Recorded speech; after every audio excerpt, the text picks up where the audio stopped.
이 남녀의 귀중한 교훈을 주는 가운데 지난 시간에는 육신의 거칠의 모양을 내는 것보다 중요한 것은 하나님의 말씀을 지키는 것이 실제적인 힘이요 자랑이 되어야 한다고 하는 말씀을 나눴습니다. 부르심을 받은 것이 기도인들에게는 무엇보다도 중요하고 또 거기에 응답하는 자로 사는 것이 중요하다는 말씀도 드렸죠. 그런가 하면 종의 신분이든지 자유인의 신분이든지 중요한 것은 현실을 이기게 하시고 극복할 수 있게 하시는 하나님과 함께 사는 것이라고 하는 말씀을 나눴습니다. 오늘은 다시 우리 그리스도인들은 항상 마지막을 염두에 두고 살아야 할 것이 이 남녀 혼인의 관계에서도 어쩔 수 없는 과제라는 사실을 강조하면서 육신의 안정적인 삶의 추구가 어떤 경우에는 오히려 영육 간에 영적으로 극단적인 상황에서 육신의 고난이 된다고 하는 사실과 함께 너무 세상의 편리나 안전에 의지하지 말 것을 당부하는 교훈을 배우게 됩니다. 그러면서도 바울 사도는 강압적인 어떤 계율보다는 자신의 영적인 권면이면서 주님의 권면일 수 있음을 조심스럽게 오늘 내용에서 말씀을 하고 있습니다. 처녀에 대하여는 내가 주께 받은 계명이 없으되 주의 자비하심을 받아서 충성스러운 자가 된 내가 의견을 말하노니 25절에 그렇게 말하는가 하면 이 남녀의 관계의 마지막 절인 40절 말미에서도 나도 또한 하나님의 영을 받은 줄로 생각하노라. 그렇게 자신이 하는 말이 그냥 육신적으로 즉흥적인 것이 아니라 하나님의 성령에 의해서 권면하고 있는 말씀이라고 하는 것을 당부하고 있습니다. 1세기에는 믿음의 사람들이 결혼하는 것도 지금의 형편과는 대단히 달랐습니다. 특히 그리스도인들이 결혼하는 것은 참 힘겨운 그런 과제였습니다. 형편과 처지에 덧붙여서 영적인 상황과 문제까지도 더 고심하고 헤아려야 하는 그런 입장이었던 것이죠. 중요한 것은 영적으로 우리가 하나님을 섬김에 있어서 결혼이 보탬이 되고 장애가 되지 않아야 된다고 하는 사실들을 생각하게 된 것이죠. 종교 탄압을 황제의 칙령으로 중지하기 전에 그리스도인들의 박해 속에서 불신의 로마 관리들의 보고를 보면 정신적으로 무장한 로마의 관리들이 감동을 받은 사실들이 기록되고 있는 것을 보면 참으로 하나님의 자녀다운 삶을 살기 위해서 이 결혼 문제뿐만 아니라 모든 분야에서 모범된 삶을 초기에 그리스도인들은 살았다고 하는 것을 우리가 확인하게 됩니다. 이 중에서도 가장 신앙 속에 많이 얘기되고 있는 것이 2세기 초 로마 제국의 비두니아와 본도의 총독이었던 플린이라고 하는 사람이 당시에 로마 황제였던 트라이안에게 보고한 내용은 너무나 널리 알려진 사실입니다. 계속해서 많은 네로 황제로부터 많은 박해들이 있었습니다. 그런 가운데서도 이 플리니의 황제에 보고된 내용을 보면 많은 부분에서 이것이 분명히 저들의 비밀 문서였거든요. 황제에게 총독이 보고하는 이런 것들이 사회에 오픈된 것이 아니고 자기네들끼리의 말이었습니다. 그럼에도 불구하고 그들의 말 속에는 그리스도인에 대한 감동이 참 많이 들어있는 것을 1, 2세기, 3세기까지에 있었던 어떤 극비로 있었던 사건들이 세월이 가면서 이제 오픈이 되고 공개가 되어지는 그런 내용들을 보면 이 플린이라고 하는 사람이 성경 속에서 있었던 사실들을 많이 뒷받침해주는 그런 것들을 봅니다. 가령 이런 겁니다. 그들은 이른 아침에 일찍이 모여가지고 찬양을 불렀다. 그들의 얼굴에는 광채가 나는 기쁨과 감격과 희열의 찬양을 드렸다. 뭐 이런 것들이 보면 오늘 신앙의 부분에 있어서 우리가 혼란하고 있는 부분들을 그런 곳에서는 명료하게 더 확실히 전달해주는, 그것은 성경이나 신앙의 역사 속에 붙어온 이야기가 아니라 불신의 그 그리스도인들을 박해하는 그런 사람들 속에서 나온 이야기라고 하는 데서 대단히 우리 믿음의 사람들을 고무시키는 그런 내용이었습니다. 그래서 1세기에서부터 적어도 3세기에 기도인의 박해가 계속되는 가운데서도 저들의 삶은 로마의 반역자라든가 죄인으로 잡아넣으려고 별별 수완과 방법을 통해서 그들을 감시했지만 로마의 정부에 대해서 전혀 반항하거나 죄를 짓는 것이 아니라 오히려 저들은 로마의 부유층이나 모든 자유권을 가지고 사는 사람들보다도 더 국가를 위해서 기도하고 그들의 삶은 오히려 신에 가까울 정도로 거룩하였다. 이런 보고를 로마 황제와 정부들에게 하는 것을 보면 얼마나 그리스도인들이 그들 앞에 거룩한 모습이었는가를 우리가 보게 된다고 하는 것이죠. 오늘도 인간사의 중대사인 혼인이나 모든 면에 있어서 주님을 의식하며 사는 그런 것이 우리 믿음의 사람들에게 중요하고 항상 그리스도의 재림을 마음에 두고 산다면 다른 사람들에게 눈살을 찌푸리게 하는 삶을 살지 않을 것이고 또 다른 사람의 눈치를 보지 않아도 소신 있는 삶을 살게 될 것이다 하는 것들을 오늘 이 말씀에서 우리가 생각해 보도록 하겠습니다. 역시 세 부분으로 나눠서 생각을 하겠습니다. 첫 번째는 믿음의 사람들은 늘 최종적인 것을 마음에 두고 어떤 것을 하라는 겁니다. 주님께서 바로 이 땅에 오실 것처럼 생각하고 아니면 내가 곧 세상을 떠날 것 같은 그런 가정 속에서 모든 것을 행하라고 하는, 특히 인생의 가장 중대사인이 결혼해서조차도 그렇게 하라. 이것이 오늘 우리가 첫 번째로 다루고 있는 25절에서 26절의 말씀입니다. 이스라엘도 그렇지만 당시에 아직 결혼하지 않은 미혼 여성들은 그들의 고난이 아버지에게 있었습니다. 이런 것들이 율법에 보면 처녀의 하나님께 서약하겠다는 결심에 그대로 나타나는 것을 우리는 민수기서 30장 3절에서 5절까지 봅니다. 만약에 하나님 앞에 내가 이렇게 하겠다 하고 그 서약을 했는데 그래서 아버지가 들었단 말이죠. 근데 아버지가 만약 그걸 듣고도 제지하지 않았을 경우에는 그 여자의 각오라든가 결심을 그대로 행해야 된다는 거예요. 그러나 아버지가 이건 너에게 안 되겠다. 아직 너 신앙적으로 감당이 안 되겠다. 그래서 그걸 제지했다고 하면 비록 처녀가 그렇게 서약을 했을지라도 그것은 뭐예요? 안 지켜도 죄가 되지 않는다. 이런 얘기입니다. 그런가 하면 6절에서 7절에 결혼한 여자들은 남편이 그것을 들었을 때 그렇게 하시오라든가 그렇게 하지 말라고 하는 것에 의해서 이런 영적인 결정을 이행해야 되고 그렇지 않은 것들을 역시 확인하게 됩니다. 바울 사도는 모든 것을 다 아는 것처럼 허세를 부리지 않는 진실함을 우리가 이 권면 속에서도 발견하게 됩니다.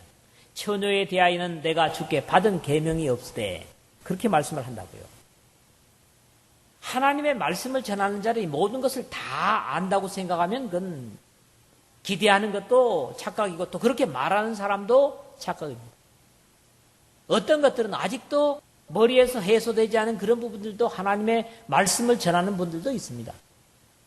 그리고 바울은 이런 진실된 자세를 가지고 말씀을 전하기 때문에 그 말씀이 더 호소력이 있었다고 하는 것이죠. 바울 사도는 그의 가르침을 받는 사람들에 대한 태도는 어느 문제에서나 이렇게 진지하면서도 조심스러운 모습을 보이고 있습니다. 그런 것들이 뭡니까? 말씀을 전하는 첫째는 주님의 자비를 받아서 말씀을 전한다. 내가 고난이 있는 것도 아니고 하늘의 신령한 지혜를 가진 것이 아니라 주님의 자비하심을 받아서 전하고 있다. 이건 뭡니까? 하나님의 은혜에 의지한다는 겁니다. 그렇습니다. 하나님의 말씀을 전하는 자는 하나님의 은혜에 의지해서 말씀을 전하는 겁니다. 제가 여러분들보다 더 똑똑하고 놀라운 어떤 하늘의 계시의 지식이 있어 전하는 것이 아닙니다. 은혜에 의지해서 말씀을 전하게 되는 것이고요. 그 다음 뭡니까? 충성스러운 자가 되어. 이게 뭘 얘기합니까? 하나님의 주신 진리에 대해서 내 생각이나 입장이나 이성을 섞지 않고 그 말씀에 절대적으로 충성하는. 뭘 얘기하는 겁니까? 믿음으로라는 겁니다. 하나님의 진리를 전하는 자세는 이런 데서 대단히 역시 중요한 것입니다. 그럼에도 불구하고 세 번째는 뭡니까? 내가 의견을 말하노니 그랬어요. 그렇습니다. 주님의 은혜로 말미암아 그리고 믿음으로 전하지만은 하나님께서 주신 이 모든 정황들을 통해서 내가 하나님의 말씀을 이해하는 대로 말씀한다. 이런 얘기거든요. 하나님의 말씀에 대한 이해와 적용을 말씀하고 있는 것이죠. 모든 시대의 하나님의 종들의 자세는 사실 이래야 할 것이라고 저는 확신합니다. 내 생각에는 이것이 좋으니 곧 임박한 환난으로 말미암아 사람이 그냥 지내는 것이 좋으니라. 26절에 그랬습니다.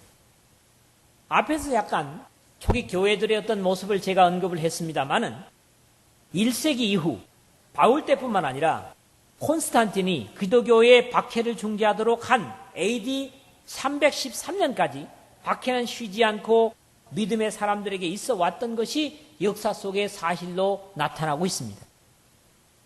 결국 이러한 박해 중에서 믿음을 잃지 않기 위해서는 어떤 사랑하는 대상이 볼모로 악용되지 않기 위해서는 홀로 사는 것이 믿음 생활을 지속하는데 더 어려움이 적을 것이라고 하는 신앙적인 당부가 이 바울의 권면 속에 들어있습니다.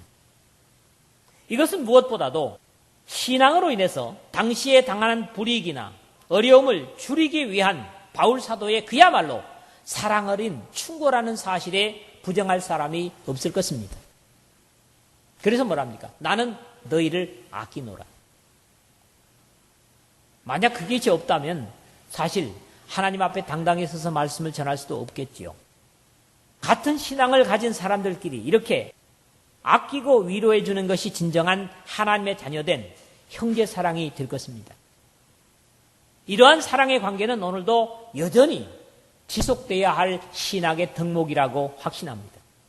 로마서 12장 10절에 형제를 사랑하여 서로 우애하고 존경하기를 서로 먼저 하며, 그리고 15절에 즐거워하는 자들과 함께 즐거워하고 우는 자들과 함께 울라, 생사호락을 함께 나눌 수 있는 그런 진정한 형제애를 바울의 권면 속에서도 우리가 발견하게 된다는 것이죠. 삶의 어떤 중대한 과제를 결정할 때 신앙의 사람들은 어떤 극단적인 부분까지 생각해서 나중에 후회하거나 힘겨워하는 일이 있어서는 안 될 것에 대한 경계로, 특히 아직 결혼하지 않은 청춘의 여자에게도 더욱 그렇다는 겁니다. 저 사람이 재산이 많은가, 인물이 잘생겼는가, 이것보다도 신앙하는 사람에게 중요한 것은 예수님께서 지금 오신다면, 내가 세상을 지금 떠난다고 할지라도 하나님 앞에 이 결혼이 가치가 있는 것인가, 이런 것들을 헤아린다고 하면 그 결혼은 결국 거룩한 결혼이 될 겁니다. 참으로 하나님께서 기뻐하시는 결혼이 될 것입니다. 이런 것들을 전제로 하고 저 사람은 사회에서 지위가 있고 경제적으로 사는 것이 어려움이 없으니까 하는 육신적인 어떤 기준보다는 신앙의 사람들은 사실 이런 것들이 중심을 이루고 혼인이 되어야 하겠다 하는 것을 바울로 통해서 우회적으로 배우게 된 것입니다. 모든 결정에 재림이 목표가 되고 중심이 된다면 오늘 많은 시행착오를 신앙의 사람들에게서 줄일 수 있을 것이다. 이런 것들 첫 번째에서 우리가 생각해 볼 수 있다는 거죠. 두 번째로는 세상의 육적 조화를 위하는 일이 때로는 육신의 고통이 될 수도 있다는 겁니다. 세상에 안정되게 하려고 하는 것들이 오히려 육신의 고통이 될 수도 있다. 이런 얘기죠. 분명히 남녀가 각각 혼자보다는 부부로 온전한 하나를 이루고 결혼하여 가정을 이루고 사는 것이 그 결혼에 문제가 없는 한 세상을 살아가는 데 있어서 육체적인 욕구에서 죄를 짓는 일뿐만 아니라 유리한 점이 많을 것이지만 환난과 박해 속에서는 서로를 깊이 신뢰하고 확신으로 맡기지 않는다면 혼자보다는 불리할 수 있는 것 또한 사실일 것입니다. 제가 하나님의 일을 적게라도 감당할 수 있다고 하는 것은 역시 제 아내의 제가 할 수 없는 부분에 도움이 있기 때문이라고 저는 확신합니다. 여러분 모두도 마찬가지일 것입니다. 또 아내된 자들도 신앙에 있어서 남편의 그늘이라고 하는 것이 결코 무시할 수 없는 것이거든요. 사실 아니겠습니까? 그렇기 때문에 결혼한 상태에서 환난이 온다고 대상을 버리거나 어려움이 있다고 해서 포기하는 것은 하나님 앞에서나 신앙적으로 또는 윤리적으로도 옳지 못할 것입니다. 서로가 결혼 서약을 하나님 앞에 했다고 하는 것은 어떤 어려움 속에서도 서로를 책임지는 의무자로, 보호자로 감당해야 된다고 하는 그런 조건인 것이죠. 여기 오늘 본문에 아내에게서 매였느냐 또는 아내에게서 놓였느냐, 매였느냐, 놓였느냐 이런 표현을 합니다. 이것은 내가 의도적으로 버렸다는 얘기가 아니죠. 이것은 사실에 있어서 둘 다 상대에 대한 상태로, 즉 수동적인 상태를 의미합니다. 이것은 아직 결혼하지 않은 사람들에 대한 권면과 모순이 되지 않고 오히려 앞에서 당부한 부르심을 받은 그대로 지내라. 17절, 20절 그리고 24절에 당부한 말씀과도 어울리고 거룩한 기도와 교회로 비유한 결혼의 관계에도 조화를 이루는 권면으로 이해됩니다. 아내들이여 자기 남편에게 복종하기를 주께 하듯 하라. 이는 남편이 아내의 머리됨이 기독해서 교회의 머리됨과 같음이니 그가 몸의 구주시니라. 에베소서 5장 22절 23절에는 그렇게 말씀을 하고 있습니다. 이런 어려움과 결혼으로 인해 있을 수 있는 어려움은 있지만 그렇다고 할지라도 창조의 질서를 이루는 것 역시 분명 남자나 여자 또 이렇게 양성에 관계없이 죄 짓는 것이 아니로되라고 바울 사도는 확인을 하고 있다는 겁니다. 그럼에도 불구하고 이런 권면을 하고 있는 이유 역시 자신은 결혼을 못했기 때문에 결혼한 사람들을 시샘하기 때문이 아니라 이런 이들은 육신의 고난이 있으리니 나는 너희를 아껴노라 하는 이유를 분명히 밝히고 있습니다. 안타깝고 이해하기 어려운 것은 육신의 편리와 조화를 위하는 일들이 때로는 신앙하는 사람들에게 육신의 고난을 가져온다는 사실이 세상에서 진리를 따라 살고자 하는 그리스도인들의 고난이 되기도 합니다. 분명히 나 혼자 할 수 없는 일을 함께 함으로써 도움이 되고 힘이 되는데 마지막에 만약에 박해가 있을 때 주님 오시기 전에 대상이 서로에 대한 확신과 신뢰가 없다면 또 나를 저 사람이 정말 사랑하는 것 때문에 죽을 수 있을까? 어떤 경우에 말이죠. 내가 저 사람을 확신하고 죽을 수 있을까? 이런 서로에 대한 확신이 없다면 결혼은 오히려 신앙의 장애가 될 수도 있다는 것. 마지막에 장애를 일으킬 수 있다고 하는 그런 경계를 갖게 된 것입니다.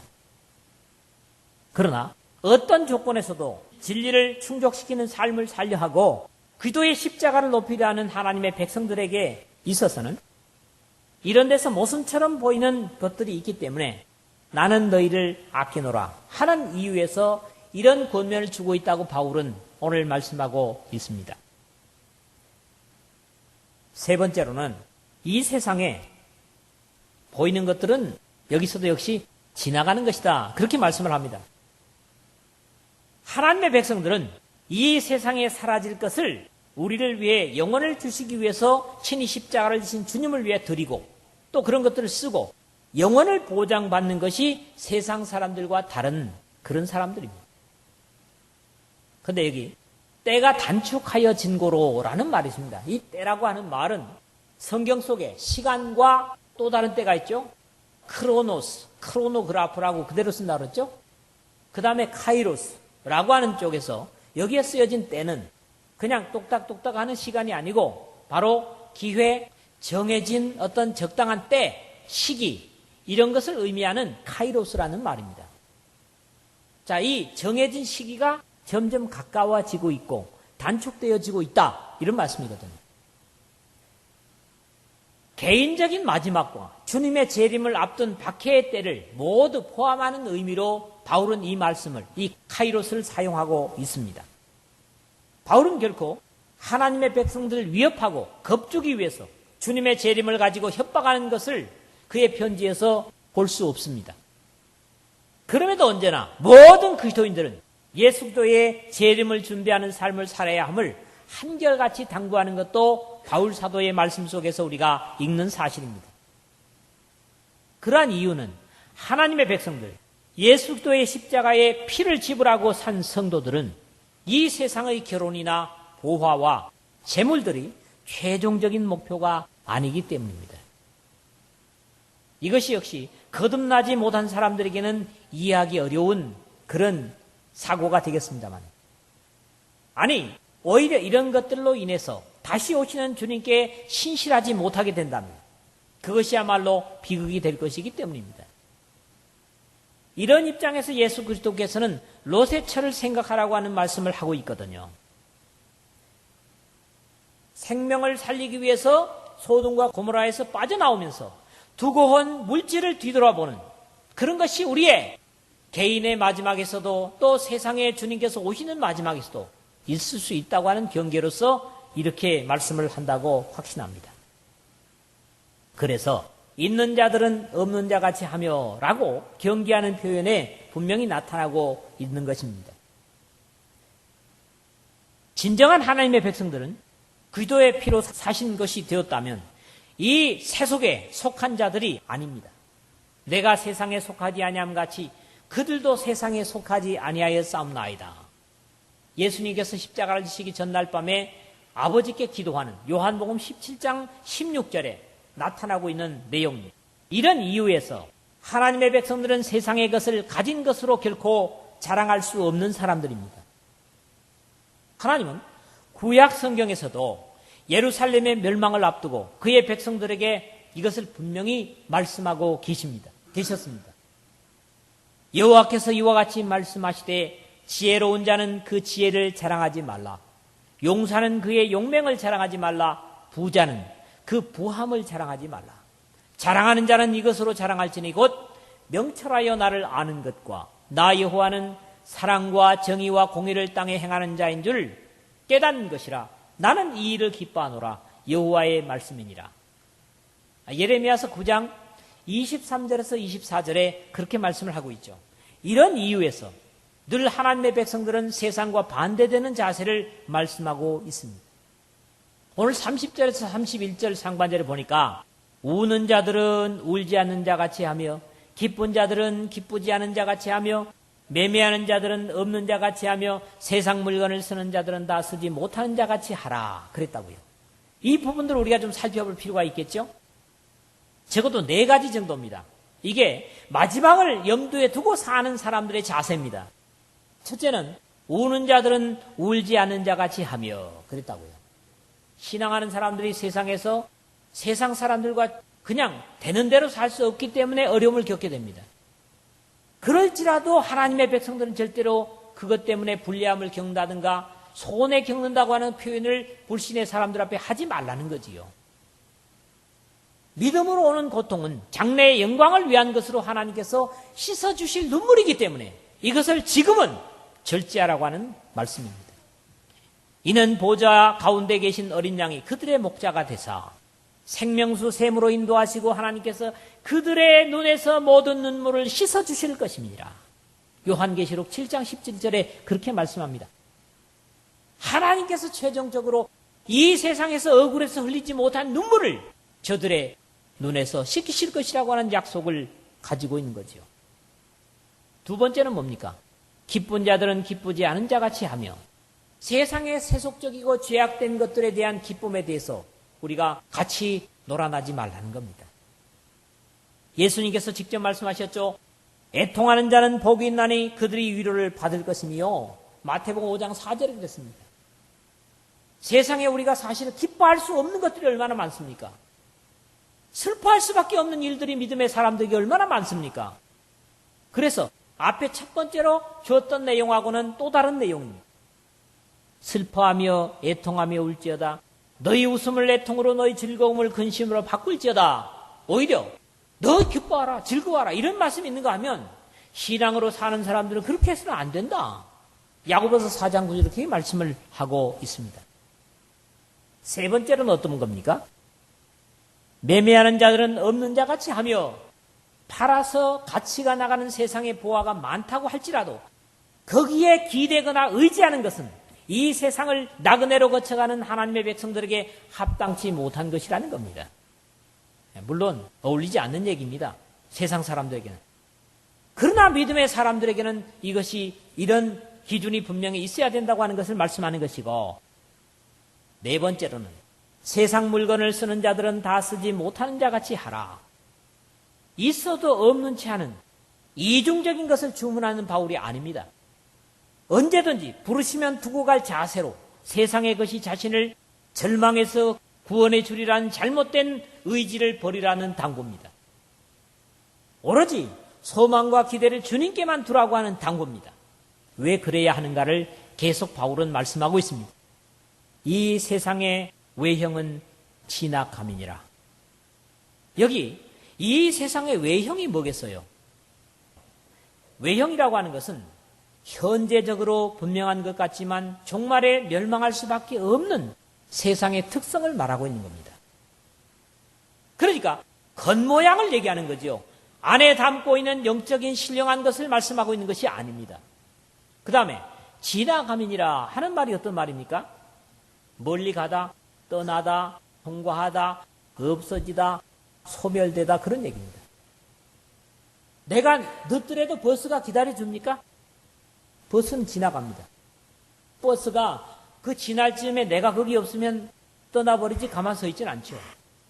세상의 모든 것은 사실 그런 겁니다. 떠나가는 겁니다. 지나가는 겁니다. 근데 그걸 붙잡으려고 우리가 최선을 다하다 보면 영적인 부분에서 소홀할 수밖에 없다고 하는 경계를 바울은 우리에게 주고 있는 것이죠. 결국 세상은 영원한 것이 아니라 임시적이며 무상한 것이기에 그리스도의 재림 때에는 그 형상조차도 무너지고 말 것입니다. 인생은 그날이 불과 같으며 그 영화가 들의 꽃과 같도다라고 하는 시편 103편 15절의 말씀이 여기에 해당이 되는 것입니다. 결국 이러한 것들에 마음을 두다가 그것이 사라질 때 사람들은 얼마나 큰 절망을 경험합니까? 때로는 그 기대하던 것이 안 됨으로 말미암아 삶을 포기하는 그런 이들까지 얼마든지 있음을 우리가 봅니다.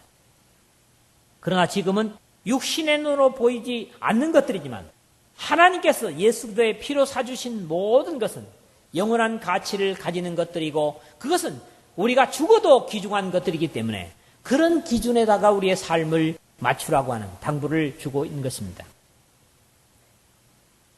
말씀을 맺습니다. 결혼을 비롯한 중대사에 언제나 자신이나 이 세대의 마지막 때를 염두에 두고 행하고 선택할 수 있어야 하는 것이 그리스도인이라고 하는 것입니다. 세상에 어떤 일들이 잘 되어 갈 것 같을지라도 거기에 반드시 신앙을 가지고 그것을 판단해서 신앙의 장애가 되지 않는다면 그것을 선택할 수 있는 그런 믿음의 삶을 바울은 이 말씀에서 처녀들을 통해서 우리에게 당부를 주고 있다고 확신합니다. 세상의 육신을 위하여 허락된 것들은 어떤 경우 오히려 영적인 입장에서 육신의 고난을 가져올 수 있는 것들이 들어 있습니다. 제가 이 시간에 그것을 열거할 수는 없지만 그런 것들이 분명히 여러분의 신앙 속에서도 있을 것입니다. 경험할 수 있을 것입니다. 세상에서 사라지는 것들의 마음과 기대를 두는 것은 어리석은 것입니다. 그럼에도 이 21세기의 그리스도인들은 이러한 것들에 자유하지 못하는 것이 사실입니다. 주님과의 영원한 언약을 튼튼히 가짐으로 이런 모든 것들 속에서 혼란을 겪지 않고 오로지 영원한 하나님의 가치 속에서 우리의 인생을 설계하고 미래를 바라보고 그리고 모든 것을 선택할 수 있는 이 말씀과 함께하는 여러분 모두가 되시기를 주님의 이름으로 축원을 드립니다.